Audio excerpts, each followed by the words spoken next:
বিসমিল্লাহির রহমানির রহিম। আসসালামু আলাইকুম। ধন্যবাদ সবাইকে।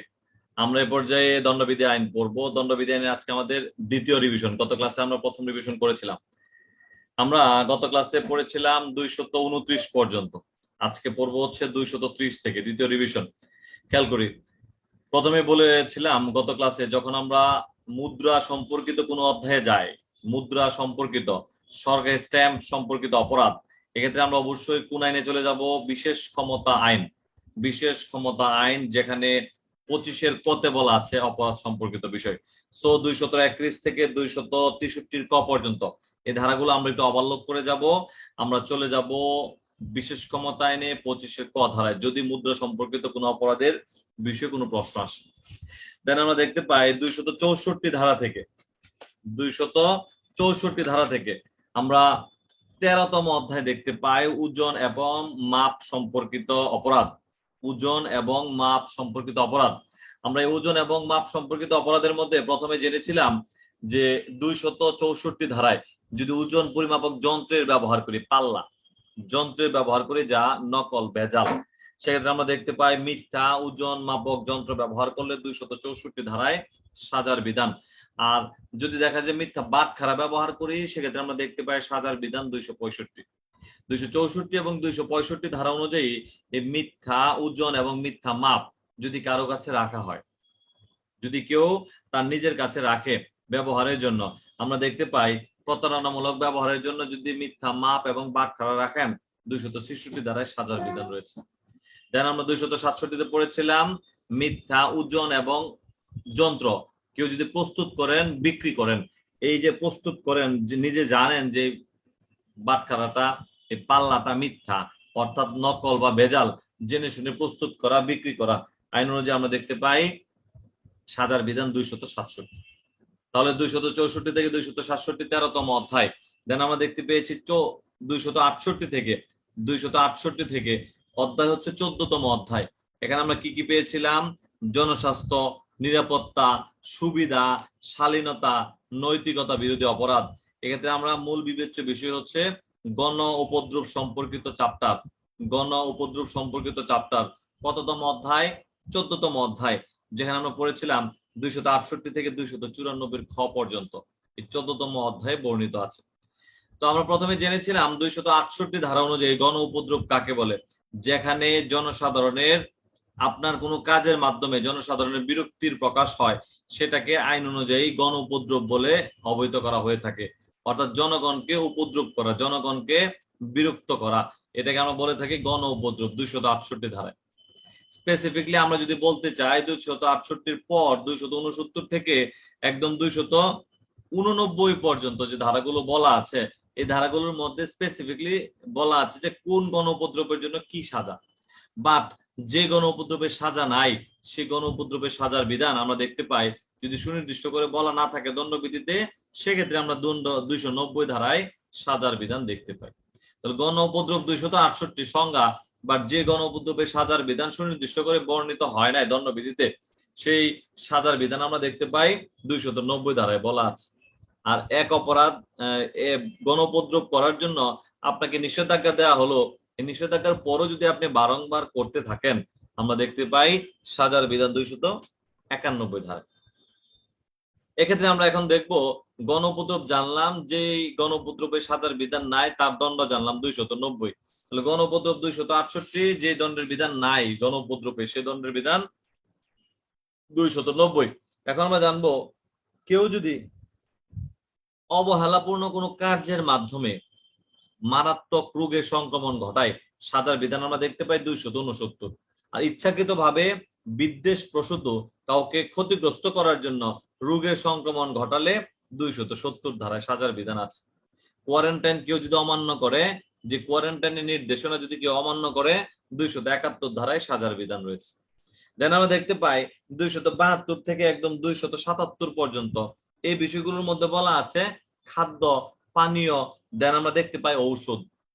তো খাদ্য, পানীয়, ঔষধ এই বিষয়ে কিন্তু আমরা বিশেষ ক্ষমতা নিয়ে দেখতে পাই 25-এর ঘয়ের 1-এ সাজার বিধান রয়েছে। সো এই অপরাধগুলো থেকে আমরা এই ধারাগুলো আমরা একটু অবলোক করে যাব। যদি খাদ্য, পানীয়, ঔষধ তিনটা সাজার বিধান আসে, এমন কোন উপদ্রব আসে, আমরা অবশ্যই বিশেষ ক্ষমতা আইনের 25-এর গ ধারা ব্যবহার করব।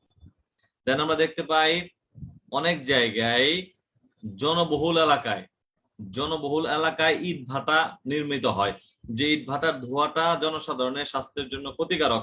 কেউ যদি বায়ুমণ্ডলকে দূষিত করে, জনসাধারণের স্বাস্থ্যের জন্য ক্ষতিকারক এমন কোন কার্যক্রম করে যাহা বাতাসকে দূষিত করে, এই ইট ভাটার সাজার বিধান আমরা দেখতে পাই 278 ধারায় বর্ণিত আছে।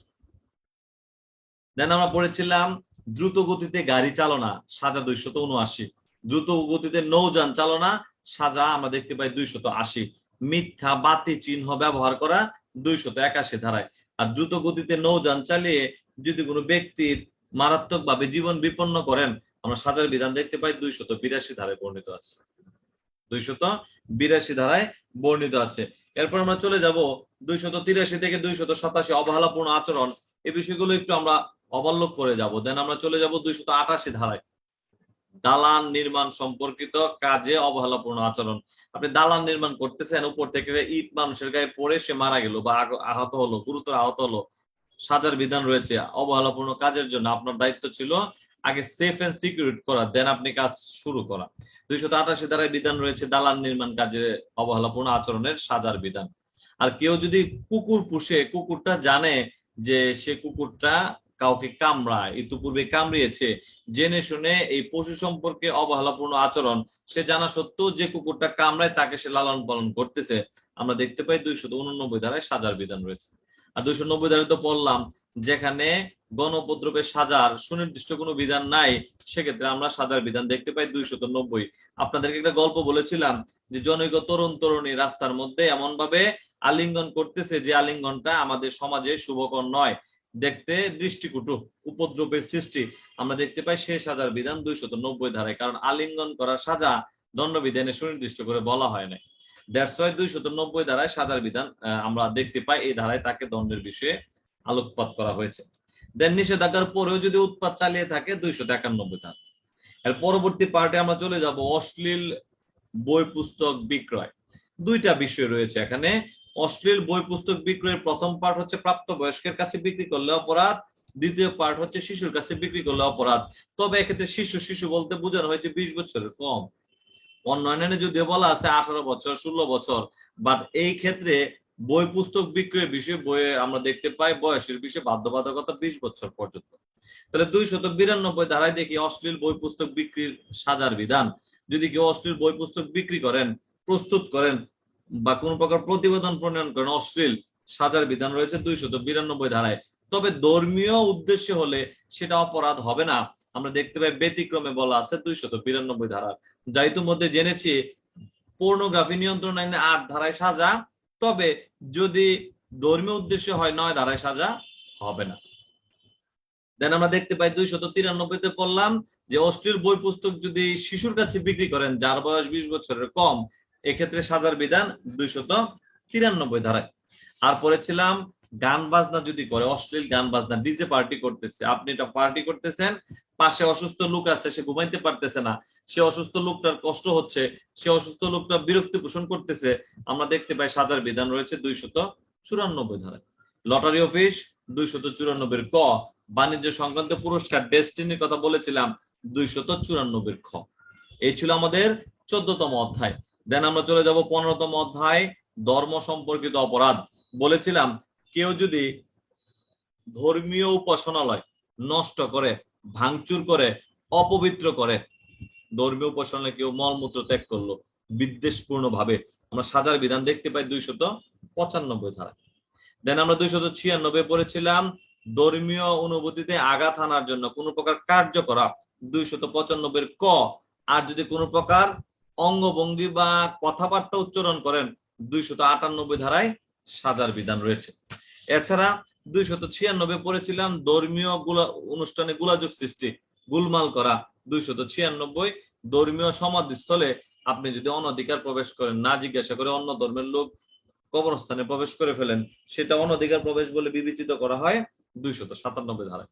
এ হচ্ছে আমাদের ধর্ম সম্পর্কিত অপরাধ 295 থেকে 298 পর্যন্ত, 15তম অধ্যায়। এখন আমরা চলে যাব 16তম অধ্যায়, মানব অথবা জীবন সম্পর্কিত অপরাধ। আমরা দেখতে পাই মানব দেহ অথবা জীবন সম্পর্কিত অপরাধের বিষয়ে বলা আছে 16তম অধ্যায়। This is biggest. খেয়াল করেন সবাই, আমরা এই দণ্ডবিধি আইনের সবচেয়ে বড় পার্ট, বিগেস্ট পার্ট আমরা দেখতে পাই 299 থেকে 377 পর্যন্ত, অনেক বড় একটা পার্ট। এক্ষেত্রে আমরা দেখতে পাই 299 ধারা ইতিমধ্যে পড়েছি, অপরাধজনক নরহত্যা বা প্রাণহানি আর শুধু প্রাণহানি বা হত্যা। আমরা এই অপরাধজনক নরহত্যা এবং প্রাণহানির মধ্যে একটা বেসিক পার্থক্য পড়েছিলাম।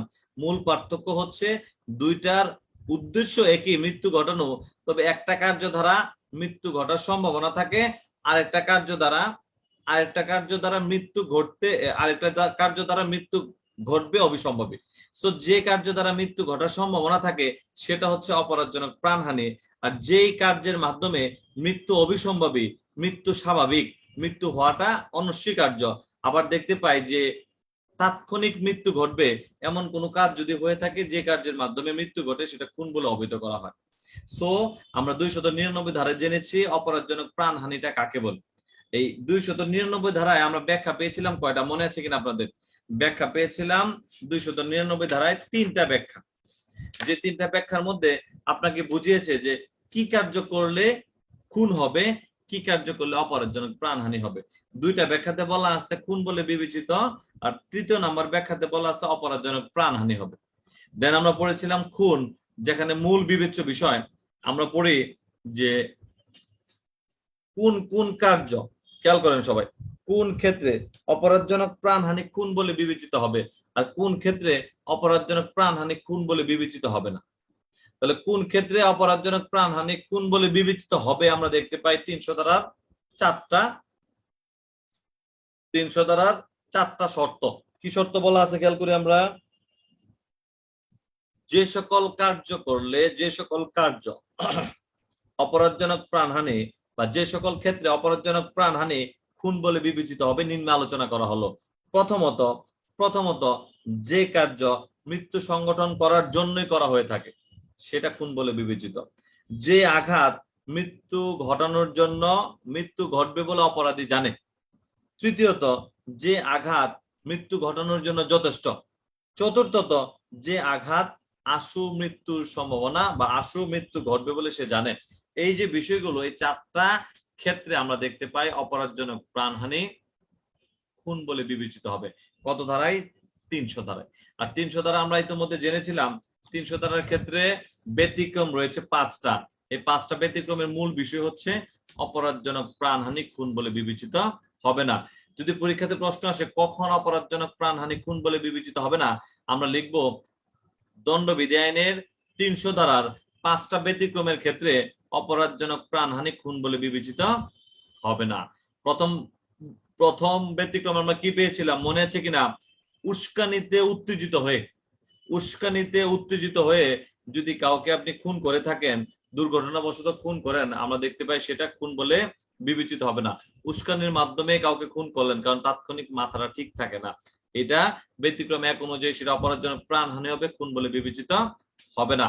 দ্বিতীয় ব্যতিক্রম আমরা জেনেছিলাম আত্মরক্ষার ব্যক্তিগত অধিকার প্রয়োগ করে কাউকে মৃত্যু ঘটানো যাবে, তবে 102, 105 এই যে সম্পত্তি রক্ষা এবং দেহ রক্ষার ক্ষেত্রে আরম্ভ এবং স্থিতিকাল যে সময়টা দেওয়া আছে, সেই সময়টা যদি আমরা সেই সময়টা অতিক্রান্ত হওয়ার পরও যদি আমরা কাউকে আঘাত করে মৃত্যু ঘটাই, অর্থাৎ ক্ষমতা অপপ্রয়োগ করলাম, বল বেশি প্রয়োগ করলাম, সেটা আমরা দেখতে পাই আইন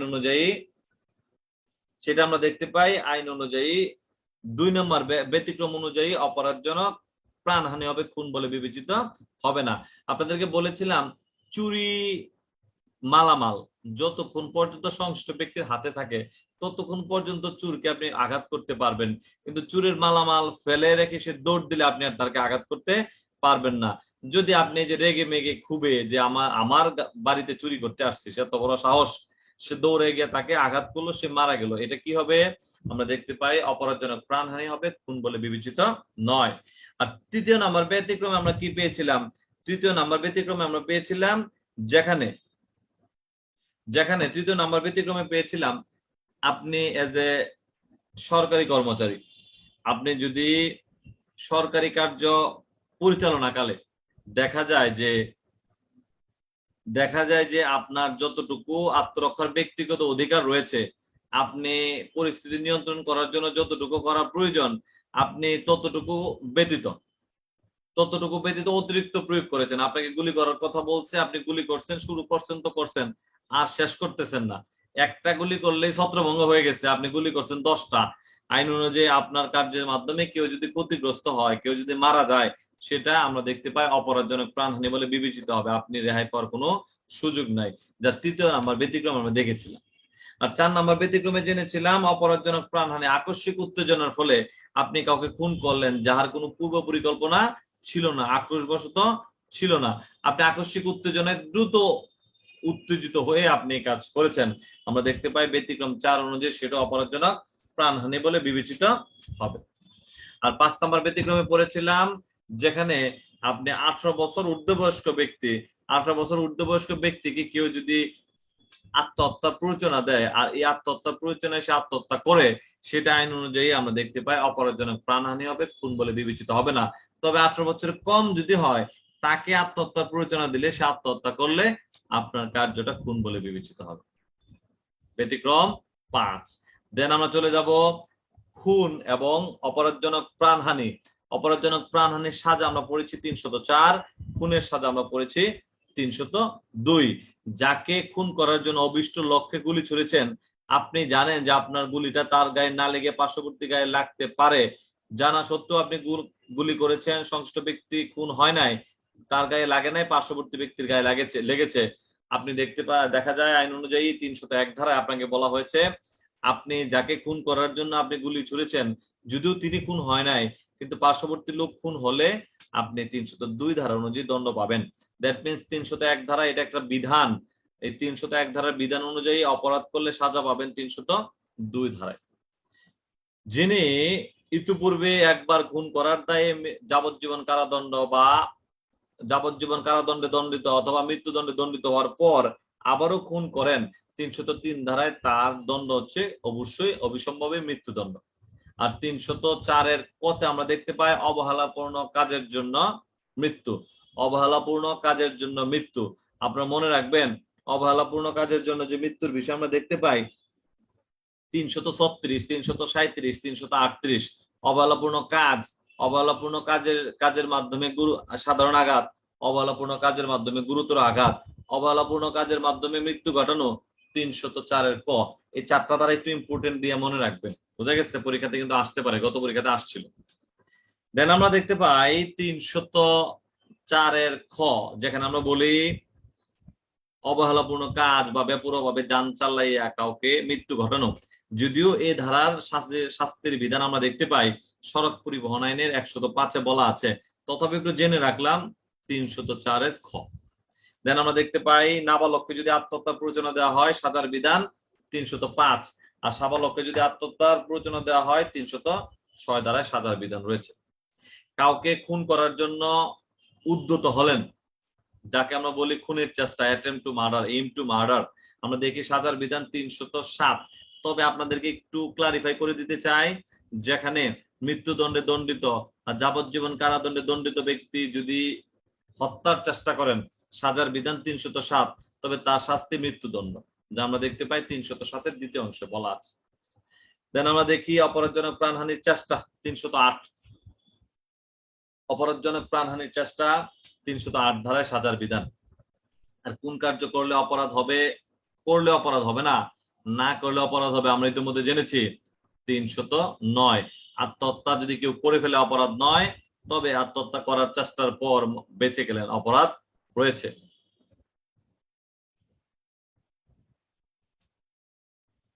তিনশত 9 ধারা অনুযায়ী।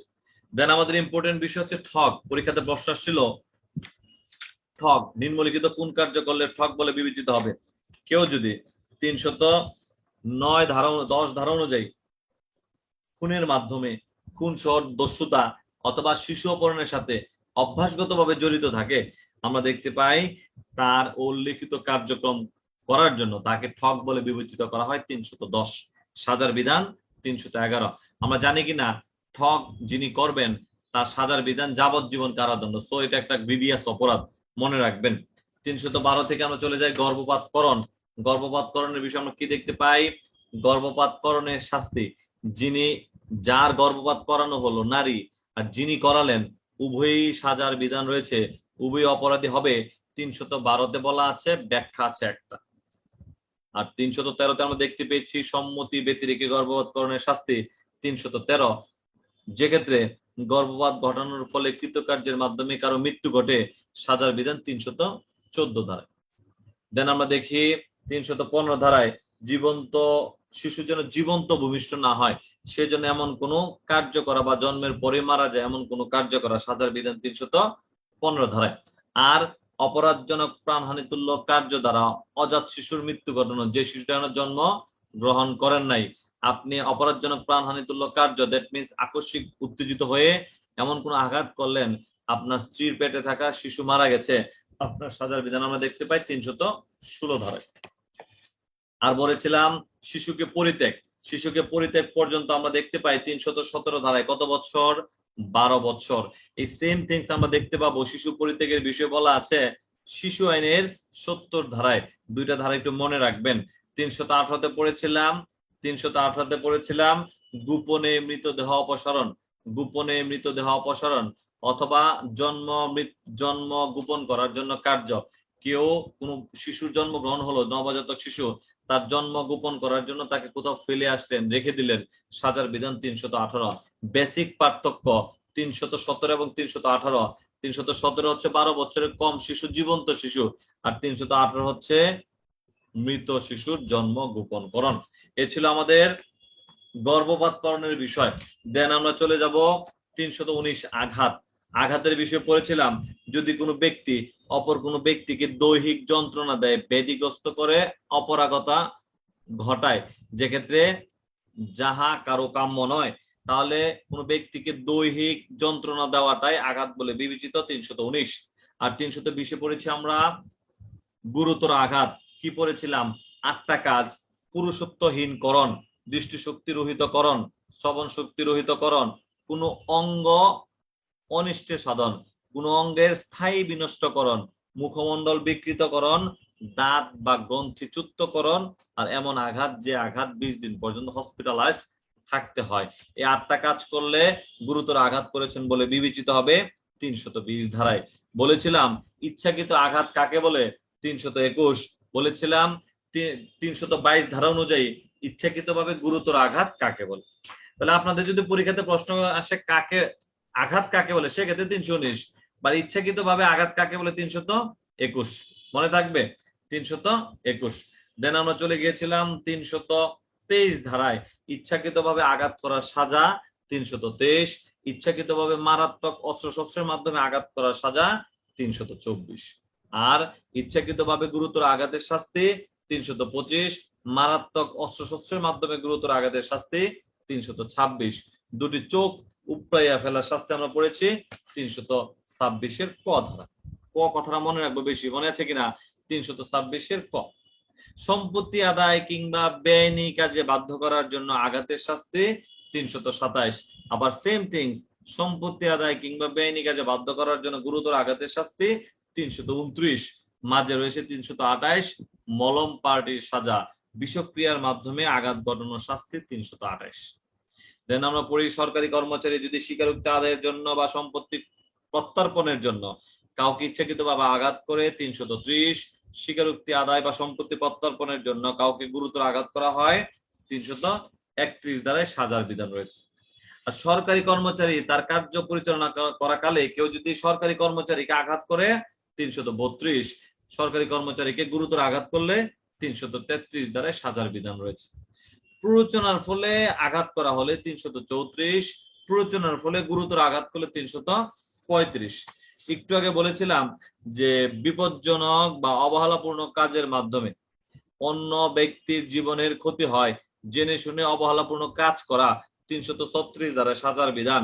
জেনে শুনে অবহেলাপূর্ণ কার্যের মাধ্যমে কাউকে আঘাত দেওয়া 337 দ্বারা সাজার বিধান। জেনে শুনে কাউকে অবহেলাপূর্ণ কার্যের মাধ্যমে গুরুতর আঘাত করা 338 দ্বারা সাজার বিধান রয়েছে। আর বেপরোয়া ভাবে গাড়ি চালাইয়া যদি কাউকে আঘাত করা হয় গুরুতর আঘাত 338 ক ধারায় সাজার বিধান রয়েছে। দেন আমরা দেখতে পাই অন্যায় নিয়ন্ত্রণ, অন্যায় আটক। আপনারা যদি একটু পিছনে তাকান, খেয়াল করেন,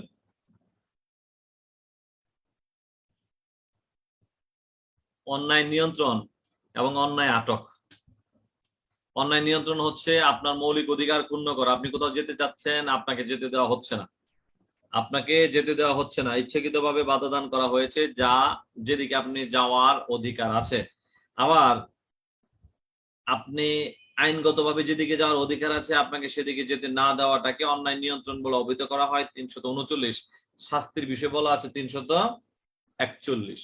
আর অন্যায় আটক বা অবরোধের বিষয় আমরা দেখতে পাই 340, যা বলা হয়েছে সুনির্দিষ্ট ঘরের মধ্যে আটক রাখা, তালাবদ্ধ করে রাখা। সাজার বিধান আমরা দেখতে পাই 342। 340 অন্যায় আটক, সাজা 342। আমরা বলেছিলাম যদি দিনের আলোকে বা সময়ের আলোকে পার্থক্য করা হয় সাজার বিধান, আমরা দেখি সময়ের আলোকে বলা আছে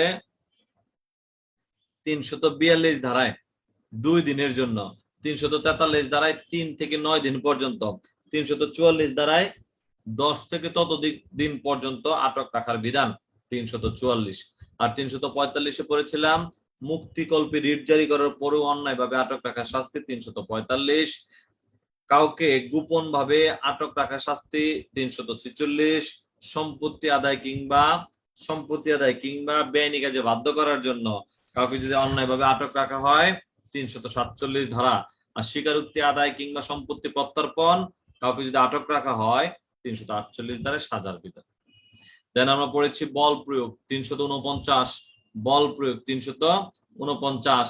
বল প্রয়োগের বিষয়ে বলেছিলাম 3 ভাবে বল প্রয়োগ করা যায়: নিজের শক্তির মাধ্যমে, নিজের দেহের শক্তির মাধ্যমে, অন্য দেহের বা অন্য বস্তুর শক্তির মাধ্যমে, পশুকে চালিত করে। বল প্রয়োগ 349 ধারায় বলা আছে। বল প্রয়োগটা যদি অপরাধজনক কার্যে করা হয়, অপরাধজনক বল প্রয়োগ বলে অবহিত করা হচ্ছে 350।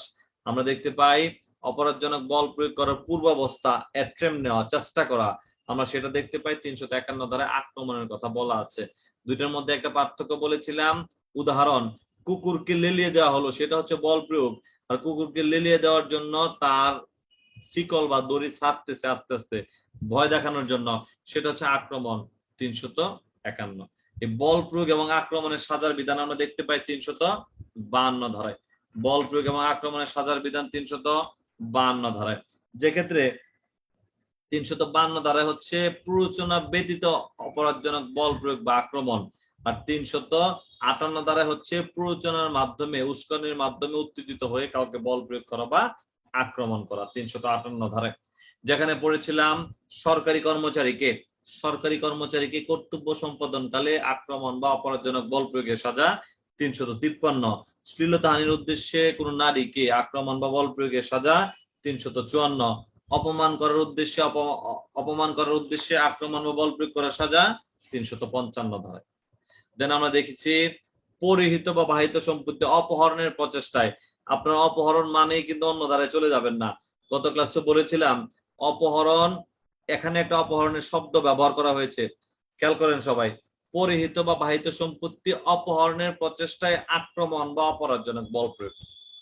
আবার 369 কিন্তু আমরা পড়ব, যে ক্ষেত্রে অস্থাবর সম্পত্তি গ্রহণের জন্য কাউকে অপহরণ করা হয়। এক্ষেত্রে আমরা ওই অপহরণের মধ্যে একটা বিষয় রয়েছে, অস্থাবর সম্পত্তি, তার শরীরের যে অস্থাবর সম্পত্তি, সে সম্পত্তি নেওয়ার জন্য। আর এখানে বলা আছে পরিহিত বা বাহিত সম্পত্তি অপহরণের উদ্দেশ্যে, পার্থক্য আছে।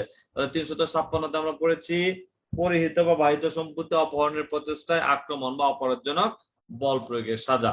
আর 357-তে পড়েছিলাম অন্যায়ভাবে কাউকে আটক রাখার প্রচেষ্টায় আক্রমণ বা অপরাধজনক বল প্রয়োগ। আর 358 মধ্যে জেনেছি 352 বিপরীত বিষয় হচ্ছে 358 ধারা। দেন আমরা জেনেছি 16তম অধ্যায়ের সর্বশেষ আরেকটা অংশ রয়েছে, যেখানে মনুষ্য হরণ 2 প্রকার। বাংলাদেশ হতে মনুষ্য হরণ এবং আইনানুগ অভিভাবকত্ব হতে মনুষ্য হরণ, দুইটা আমরা দেখতে পাই 359 ধারায় বলা আছে কিডন্যাপিং।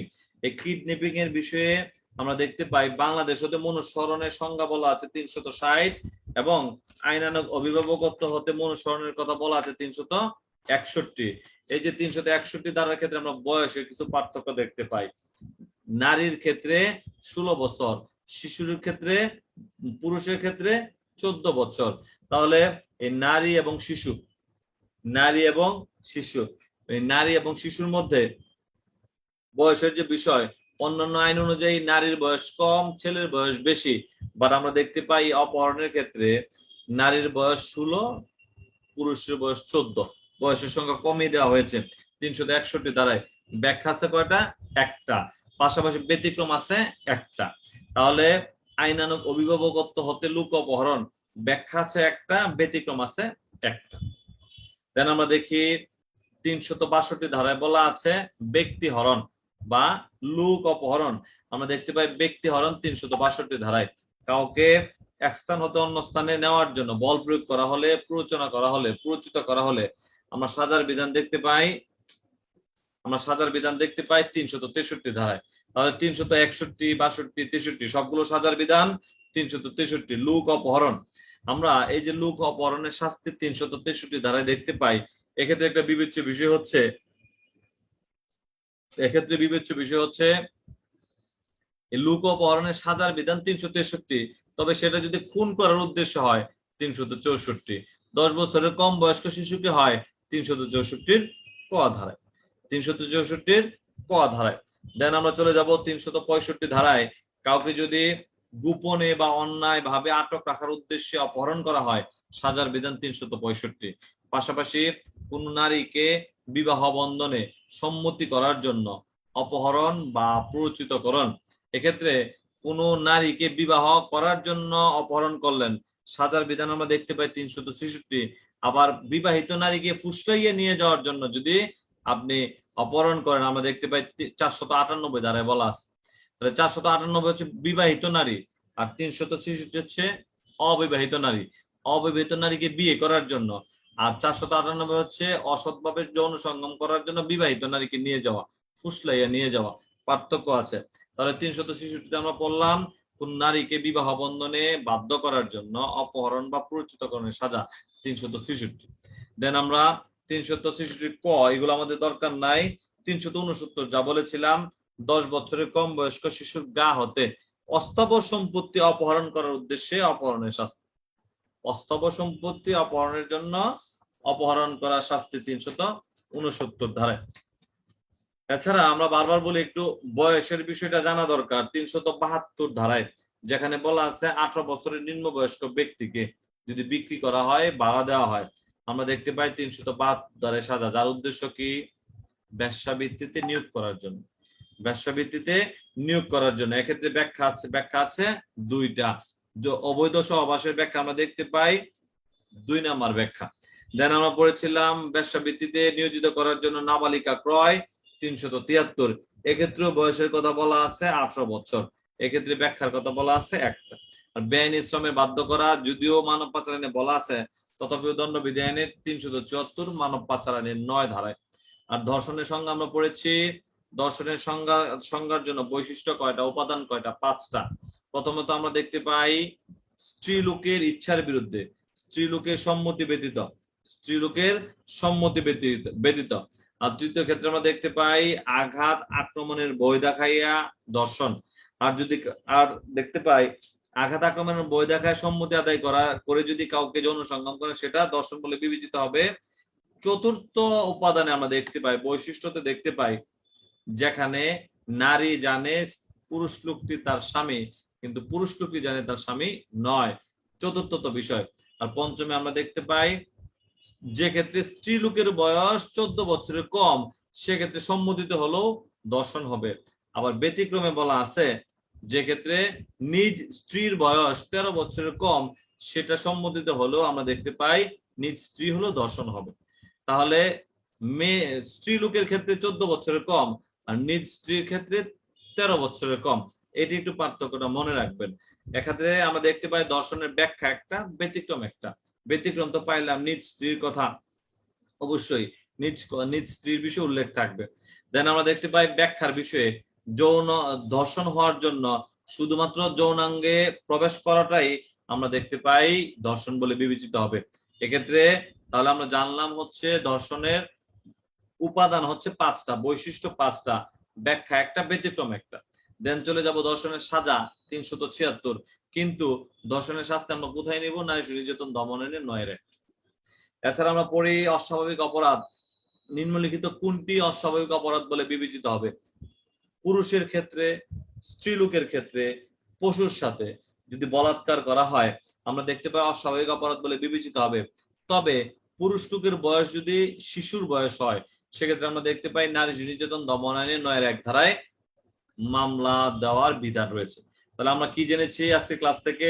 যদি অস্বাভাবিক অপরাধ আপনি শিশুর সাথে করে থাকেন, শিশুকে বলাৎকার করে থাকেন, আমরা দেখতে পাই সাজার বিধান নারী শিশু নির্যাতন দমন আইনের 9 এক ধারায় বর্ণিত আছে। দেন আমরা চলে যাব চুরি সম্পর্কিত বিষয়, 17তম অধ্যায় চুরি সম্পর্কিত বিষয়। চুরি, দস্যুতা, ডাকাতি, যেক্ষেত্রে সম্পত্তি সংক্রান্ত অপরাধের বিষয়ে বলা আছে 378 থেকে 462 খ ধারা পর্যন্ত। আমরা এখন পড়বো চুরির বিষয়। চুরির বিষয় দেখতে পাই চুরির জন্য মনে আছে কিনা ব্যাখ্যা আছে কয়টা? 5টা ব্যাখ্যা। প্রথম ব্যাখ্যাতে কি পেয়েছিলাম? অস্থাবর সম্পত্তি না হওয়া পর্যন্ত চুরি হবে না। দ্বিতীয় ব্যাখ্যাতে পড়েছিলাম যে কার্য দ্বারা বিচ্ছিন্নতা সাধন করা হয় সে কার্য দ্বারা অপসারণ করা হলে, গাছ কাটলো নিয়ে গেল, চুরি হবে। তৃতীয়তে আমরা দেখতে পাই যে অন্তরের মাধ্যমে আপনি কোনো বস্তু নাড়াচাড়া করতে পারতেছেন না সে অন্তরায়টা দূরে সরিয়ে ফেললেন, সেটা চুরি বলে বিবেচিত হবে। আর চতুর্থ ব্যাখ্যাতে পড়েছিলাম কোন পশুর পিঠে মূল্যবান বস্তু রাখা আছে, পশুকে তাড়িত করলেই আপনি চুরি করেছেন বলে গণ্য হবে, যা আমরা দেখতে পাই চতুর্থ ব্যাখ্যা। আর পঞ্চম ব্যাখ্যাতে পড়েছিলাম সম্মতি প্রকাশ্য হতে পারে, অনুমিত হতে পারে, সংশ্লিষ্ট সম্পত্তির অধিকারী ব্যক্তিও সম্মতি দিতে পারে, সেটা চুরি বলে বিবেচিত হবে, যা 27 ধারায় আমরা পড়েছিলাম ব্যাখ্যা 5।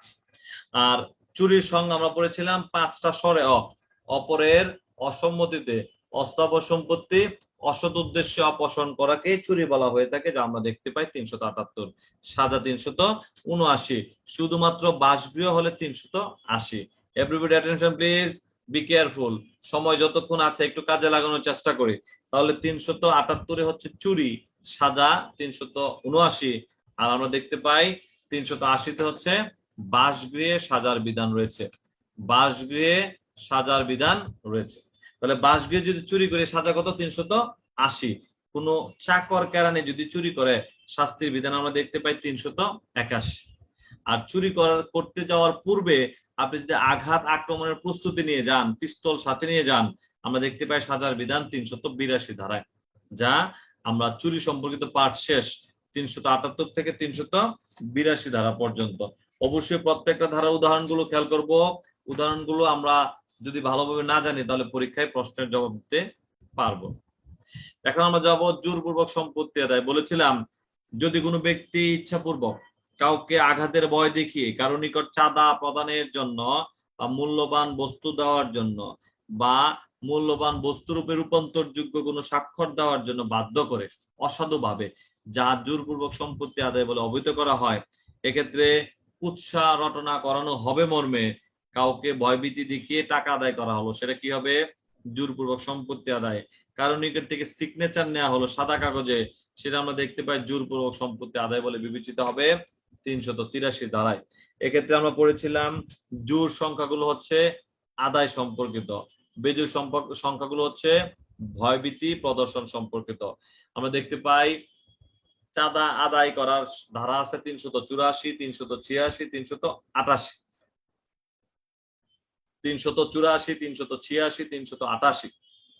এক্ষেত্রে পড়েছিলাম যে জোরপূর্বক সম্পত্তি আদায় করা শাস্তি 384, গুরুতর আঘাত মৃত্যু ঘটানোর জন্য মৃত্যু বা গুরুতর আঘাত সংঘটনের উদ্দেশ্যে জোরপূর্বক সম্পত্তি আদায় আমরা দেখতে পাই 386। আর 388 দ্বারা আমরা পড়েছিলাম মামলার ভয় দেখিয়ে সম্পত্তি আদায়। মামলার ভয় দেখিয়ে সম্পত্তি আদায় 388 দ্বারায় সাজার বিধান রয়েছে। আর শুধুমাত্র ভয়ভীতি দেখানোর বিষয়ে আমরা পড়েছিলাম 385 ধারায় জোরপূর্বক সম্পত্তি আদায় করার জন্য ভীতিগ্রস্ত করা 385, কাউকে মৃত্যু বা গুরুতর আঘাতের জন্য অভিভূত করা বা ভীতিগ্রস্ত করা 387, আর মামলার ভয় দেখানো 389 ধারায় 389 ধারায়। তাহলে এই হচ্ছে আমাদের জোরপূর্বক সম্পত্তি আদায়ের চ্যাপ্টার।